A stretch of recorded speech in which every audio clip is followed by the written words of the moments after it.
Dear students, आज हम meiosis अर्थात अर्धसूत्री विभाजन के विषय में चर्चा करेंगे।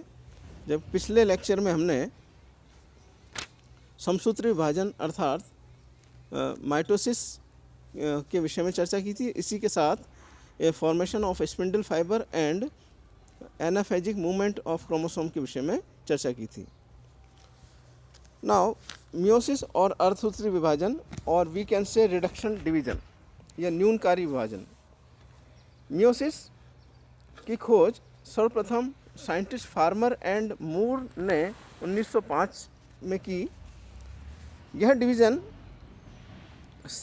लैंगिक रूप से जनन करने वाली सजीवों की द्विगुणित जनन कोशिका अर्थात डिप्लॉइड जर्म सेल्स में होता है। इससे हैप्लॉइड सेक्स सेल्स अर्थात गैमेट्स का निर्माण होता है। मियोसिस से निर्मित गैमेट्स में क्रोमोसोम्स नंबर पेरेंटल सेल की तुलना में ठीक आधी होती है, जिसे एन द्वारा निरूपित किया जा सकता है। नर व मादा युग्मकों के फ्यूजन से जाइगोट का निर्माण होता है, जिसमें 2n नंबर ऑफ क्रोमोसोम्स होते हैं। दो समान रचना वाले क्रोमोसोम्स को होमोलोगस क्रोमोसोम्स कहा जाता है।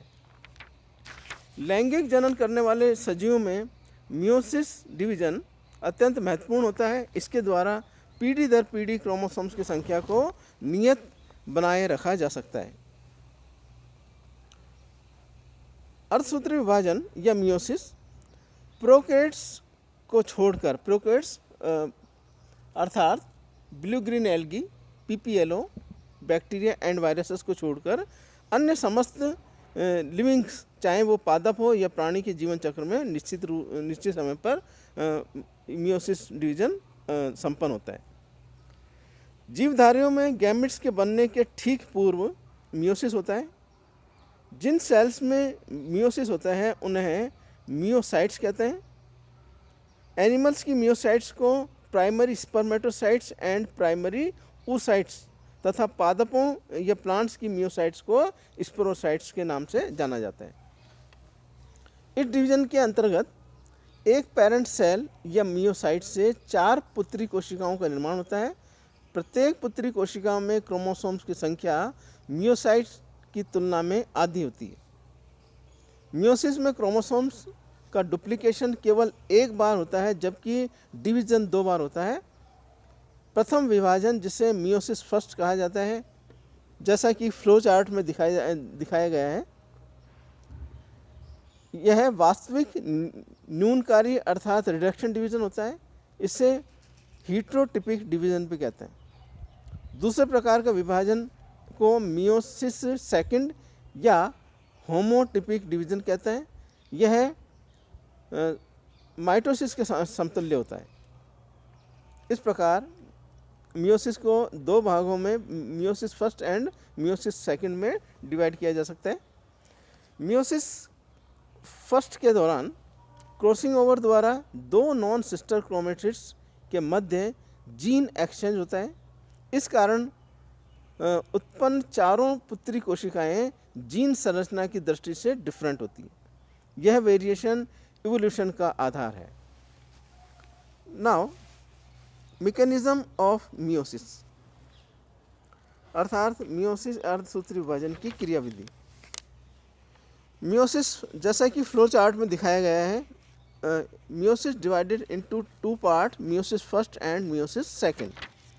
मियोसिस फर्स्ट, इसे हीट्रोटिपिक या रिडक्शन डिवीजन भी कहते हैं। इसके 3 महत्वपूर्ण घटनाएं संपन्न होती है। होमोलोगस क्रोमोसोम्स के मध्य सिनेप्सिस अर्थात सूत्र युग्मन, दूसरा क्रॉसिंग ओवर अर्थात जीन विनिमय, और तीसरा होमोलोगस क्रोमोसोम्स का आइसोलेशन, आइसोलेशन या पृथक्करण एवं कोशिका के विपरीत ध्रुवों अर्थात अपोजिट पोल्स पर गमन। मियोसिस फर्स्ट के अंतर्गत डिप्लॉइड पेरेंटल न्यूक्लियस का 2 डॉटर न्यूक्लियाई में डिवीज़न होता है, जिनमें क्रोमोसोम नंबर आधी रह जाती है। मियोसिस फर्स्ट को दो स्टेप्स कैरियोकाइनेसिस एंड साइटोकाइनेसिस में डिवाइड किया जा सकता है, जैसा कि फ्लो चार्ट में दिखाया गया है। कैरियोकाइनेसिस अर्थात केंद्रक विभाजन को पुनः दो भागों में डिवाइड किया जा सकता है, अंतरावस्था अर्थात इंटरफेज एंड एम फेज अर्थात dividing phase. Now first interphase या अंतरावस्था, इसे प्री मियोटिक इंटरफेज भी कहते हैं, क्योंकि यह अवस्था डिवाइडिंग फेज के ठीक पूर्व की अवस्था है। इसके दौरान DNA replication and protein synthesis होता है, जो एम फर्स्ट अर्थात डिवाइडिंग फेज के लिए आवश्यक होता है। इंटरफेज को G1, S and G2 stages में डिवाइड किया जा सकता है, जैसा कि माइटोसिस में के दौरान हमने देखा था। G1 phase also known as post meiotic gap phase और फर्स्ट मियोटिक गैप फेज और pre DNA synthesis phase. G1 के दौरान पर्याप्त मात्रा में प्रोटीन्स तथा आरएनए का संश्लेषण होता है, जो कि एस फेज के लिए आवश्यक होता है। सेकंड है सिंथेटिक फेज अर्थात संश्लेषित प्रावस्था। इस प्रावस्था के दौरान डीएनए का संश्लेषण अर्थात रेप्लिकेशन तथा डुप्लीकेशन या द्विगुणन होता है। थर्ड स्टेज है G2 phase. G2 phase also known as pre meiotic gap phase और पोस्ट डीएनए सिंथेटिक फेज और second meiotic gap phase. Meiosis first की इंटरफेज में G2 प्रावस्था प्राय अनुपस्थित होती है अथवा अत्यंत संक्षिप्त अवस्था की होती है। इस प्रकार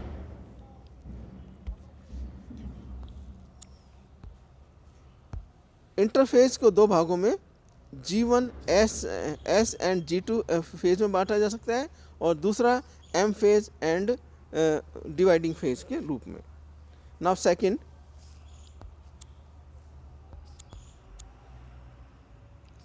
M फेज। इंटरफेज की सिंथेटिक फेज के पूर्ण होने पर न्यूक्लियस M फर्स्ट प्रावस्था में गमन करता है। इस प्रावस्था को चार स्टेजेज में डिवाइड किया जा सकता है, prophase first, metaphase first, anaphase first and telophase first. Now first prophase first, यह प्रावस्था कई घंटों से लेकर कई वर्षों तक की हो सकती है, अवधि की हो सकती हैं। इस प्रावस्था के मुख्य लक्षण है होमोलोगस क्रोमोसोम्स की pairing of homologous chromosomes. Second है गुणसूत्रों का संघनन अर्थात कंडेंसेशन ऑफ क्रोमोसोम्स। तीसरा क्रॉसिंग ओवर, होमोलोगस क्रोमोसोम्स में क्रॉसिंग ओवर। नेक्स्ट है chromosomal movement and next terminalisation of chiasmata अर्थात काइजमेटा का सीमांतीकरण। ये सारी घटनाएं इस अवधि में प्रोफेज फर्स्ट में देखी जा सकती हैं। इन परिघटनाओं के आधार पर प्रोफेज फर्स्ट को 5 सब स्टेजेज में डिवाइड किया जाता है, जो कि leptotene, zygotene, pachytene, diplotene and diakinesis कहलाती हैं। Leptotene, Greek word lepto means thin and long and tene means stand या सूत्र अर्थात पतला लंबा सूत्र। दूसरा zygotene, Greek word zygo means joining in pair, परस्पर युग्मन। Third pachytene, Greek word pachy means thick and tene means threads अर्थात थिक थ्रेड्स। नेक्स्ट डिप्लोटीन, जिसमें Greek word diplo means two and tene means threads. Tene means threads अर्थात 2 सूत्र। Now diakinesis, Greek word dia means across और moving between अर्थात मध्य में गति करना। इस प्रकार प्रोफेज फर्स्ट को 5 सब stages leptotene, zygotene, pachytene and diplotene में विभक्त किया जा सकता है।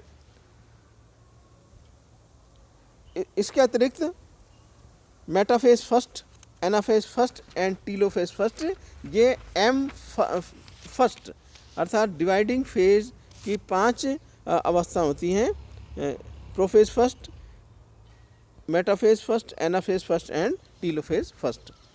इन एम फर्स्ट फेजेस का अध्ययन नेक्स्ट लेक्चर में डिटेल में किया जाएगा। धन्यवाद।